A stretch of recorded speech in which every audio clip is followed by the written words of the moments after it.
Hey guys, Anthony Drew here. I'm doing the penny video for the weekly coin hunting. Different. I'm just doing a penny part 1 video and then nickel part 2 over there. I don't add nickels out, of course. So I'm just making this separate because I did find some pretty good things in this box over there, and obviously over here. And Canadians not as much, but let's get started here. Start off, I got a nicer looking 1960D.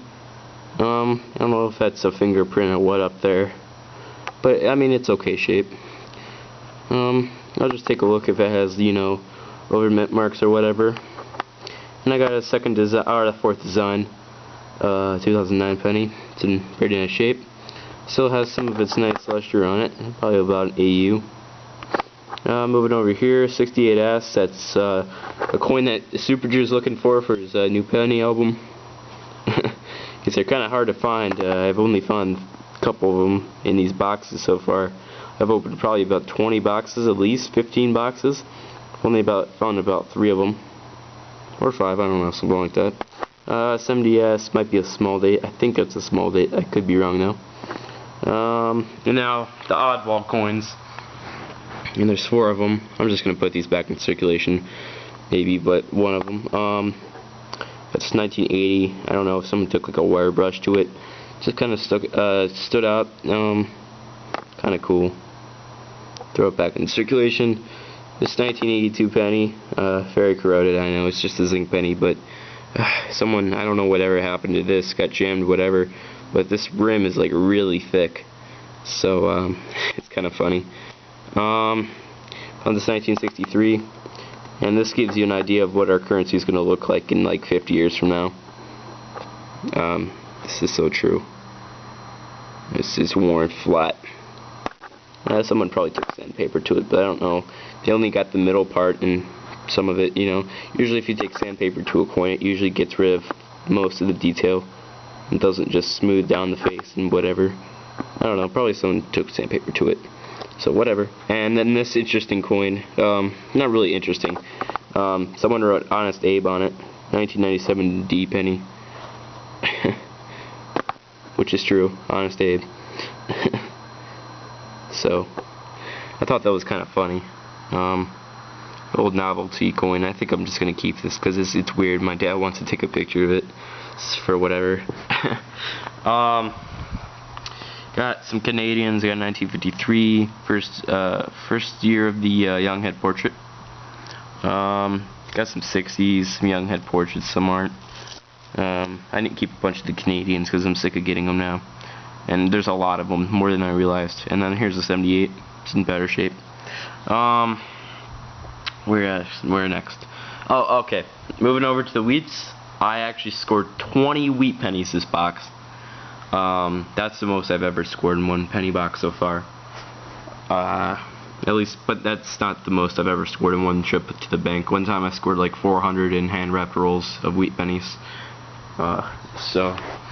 Okay, starting off with the oldest one here, and I'm still not too sure of the date. See, it's worn, very worn, but if you get in the right light, I think it says 1919.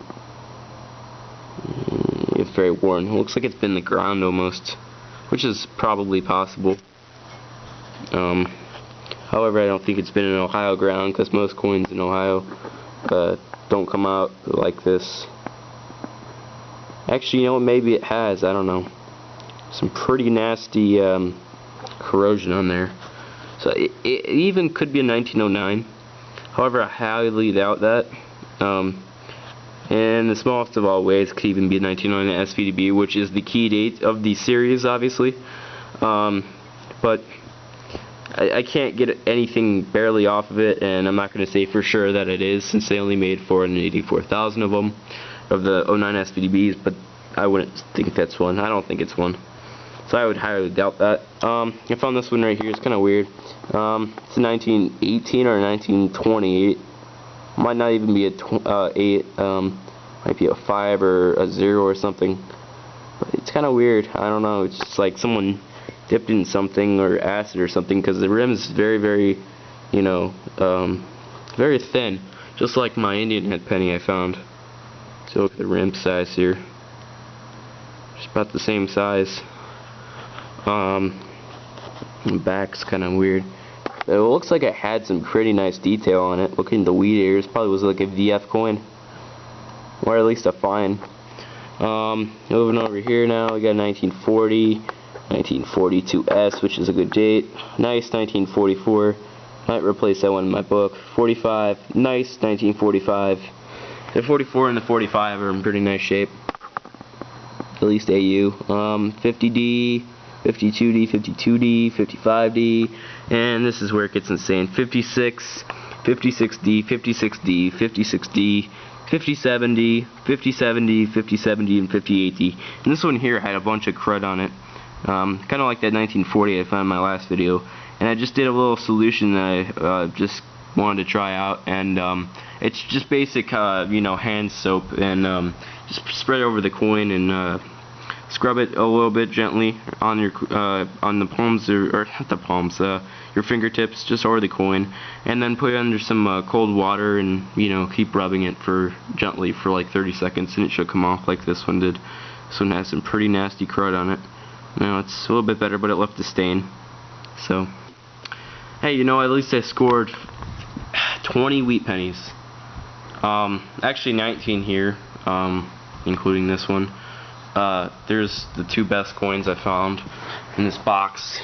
Starting off with, let's go with this one, because this one's probably the best right there. I scored this. It's a 1960D small date. Still has a nice orange kind of original luster to it. It's probably like a XF45 to an AU50. Maybe even an AU50 or plus, I don't know. It's a pretty nice shape. It's awesome. That's one of my first 1960D small dates that I've been able to identify. Sometimes they're just hard to spot out, but mostly easy. Here's one 1953. It's about an AU 53, 55, maybe even a 58. Probably a 55 more of, if anything 50. It has this beautiful luster to it. Has this like brownish tone to it, brown and purple, and you know, original orange. Back's nice, and actually it's an error coin. There's a little bit of cud right there, extra copper left from the minting of this coin, or the striking of this coin. So, pretty awesome coin. I'm gonna put that in 2x2, probably with the 60D, and I don't know about this one. I don't think I'm gonna put these in 2x2s. I'm just gonna keep these with my teen coins and whatnot. And probably these the 44 and the 45s are gonna go in my probably my book, replacing the ones I currently have that are in like VF. I don't know though. So yeah, thanks guys for watching, and happy hunting. Take a look for my next video, which is gonna be the nickels. I should have that up probably whatever today is. What's today? My gosh, today's, oh yeah, September 11th. I should have that up by at least tomorrow. So yeah, thanks guys again for watching, and nickel video will be coming up right shortly after this one. Thank you. See you guys later.